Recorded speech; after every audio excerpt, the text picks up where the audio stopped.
250-mile range battery pack. So trying to give people a lot of options.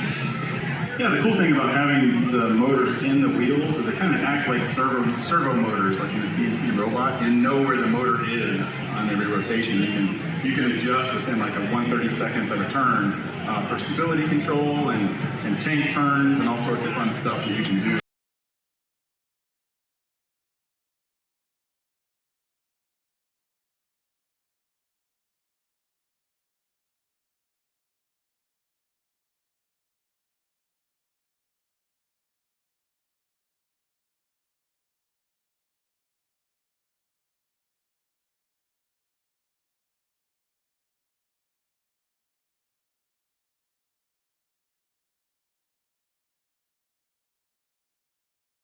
When you have kind of all-wheel traction and infinite control of the speed of the motor in relation to other motors.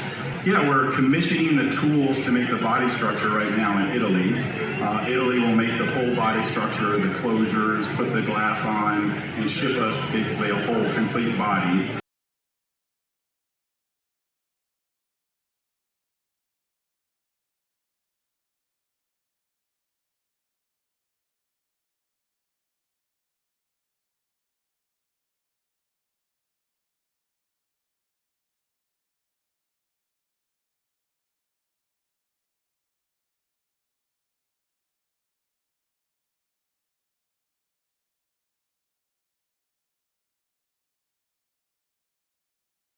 Then in San Diego, we'll produce the frames and put the battery pack, which we'll manufacture in San Diego, and the solar panels on, which we manufacture in San Diego, and a bunch of small sub-assemblies that will be made by contract suppliers.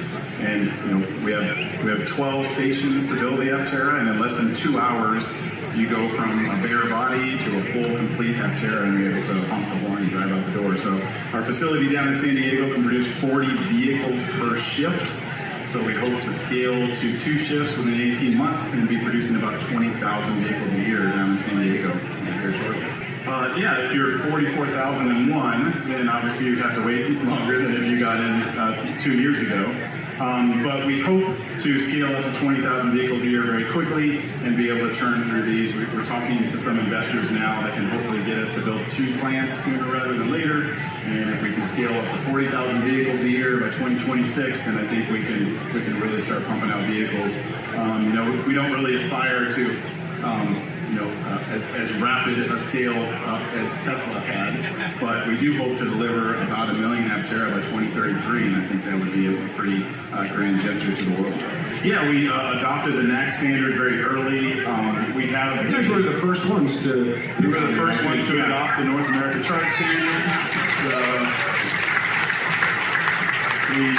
We see it as just superior engineering, and for our vehicle in particular, we wanted to put the charger on the tail for a lot of reasons, and the tail is pretty slim. So to put a CCS charge plug in the rear of this vehicle would have been a nightmare, but you look at the Tesla charge plug and you're like, that's it, that's where it should be. And then you look at the CCS plug and you're like, what? That's bigger than a gas handle that you put in cars. Like, what? We're going backwards. So, we aggressively fought for the next standard. We, had a petition out that 42,000 people signed graciously to help push Congress to pass legislation. I was one of them. Nice. But that put great leverage on Tesla and in Elon we trust, and he opened up the standard, and now everybody can use it. And I think it's just it's great. I'm glad that everybody can use it, and I hope that every DC fast charge experience in the future is through the NACS plug. Yazaki's building our wiring harnesses. They built all of the Tesla charge plugs up until like 2021. They're the largest wiring harness manufacturer in the world. They're in half of every new car sold. We have CPC in Italy that's building our bodies. They built turnkey Lamborghini Aventadors. They built the body structure for McLaren and Ferrari and kind of every supercar out there.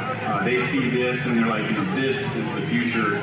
This is where we want to be. We want to be in high volume carbon fiber body structures. We think that other manufacturers, like the Tesla Roadster and others, should be adopting this technology because it's lighter weight, it's stronger, it's got better roof crest strength and things like that. So CPC has been great in Italy, and the developments that we've made there have been much faster than I thought that we could do it. I think it's been great that they just fell in love with our design and are really kind of shepherding us into production as quick as possible. Yeah, we're a very open company. I like to encourage our engineers to fail fast. Make the bold decision, move on it, and if it's going to blow up, then get it to blow up quick so we can make a decision to move on to something else. And it's not something that you'll be persecuted over, but that will make the best vehicle for the world. We're trying to put cleaner, greener transportation out for everyone, and we think that the freedom that APTERA can provide, not only from taxing the grid, but also from people's pocketbooks. If you can provide people with 11,000 miles of free solar driving a year, you're not paying for the electricity, you're not paying for the gas, I think it could really be impactful. And I think a lot of APTERA has just been inspired by the mission that we're here to make the world a better place, and they've really given their all to make this company what it is today. Cool thing. There's a lot of crazy drivers on There are a lot of crazy drivers, and when you drive something like this, it's very noticeable, so people try to take pictures and stuff. But this is actually a carbon fiber monocoque vehicle. It's much like a Formula One car. So it's got a big crumple zone in the front, it's got a big boxed out section by your H point, which is where most side entries come. And when we last tested this body structure, we actually had the highest roof crush strength of any passenger car on the road.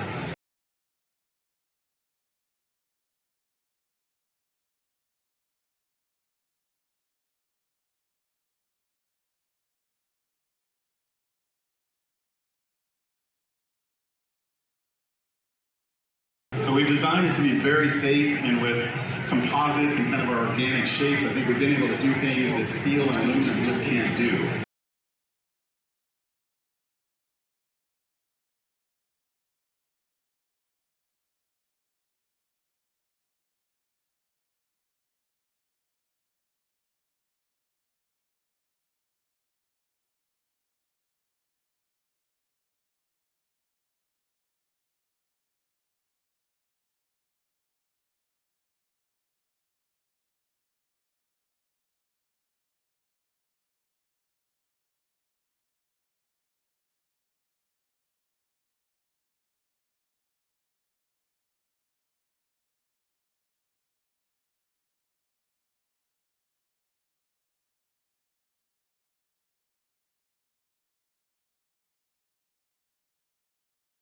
And it costs more. The body structure costs considerably more than steel or aluminum structure, but it gives us a safety factor, and it gives us kind of the organic shape that we need to be as aerodynamic as possible. So I want my mother to be able to drive this. I want to be able to take my grandkids.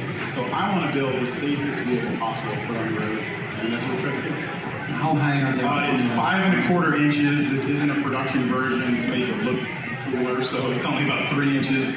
So 5 1/4 inches, and that's about what a Honda Civic is. So the ground clearance should be pretty normal for most driving situations. We did have a design that had a third seat in the middle. You could put like a kid seat in, or maybe have a toddler seat there. We decided to launch the first vehicle without that complexity because Sandy said simplify, so we did. And we hope the first 4,000 or 5,000 vehicles will be without that. But in the future, we hope to make many different variants of this. We do think that this would be great for like food delivery, FedEx package delivery, Amazon. Those people, they want to adopt electric vehicles, they want to adopt, Teslas and other vehicles, but they have to install big chargers to charge those vehicles. So if they can get a commercial vehicle that's solar powered, it could be a lifesaver or fleet vehicle. APTERA is actually Greek for wingless, and in certain contexts, it's used for like wingless flight. Pterodactyl, APTERA.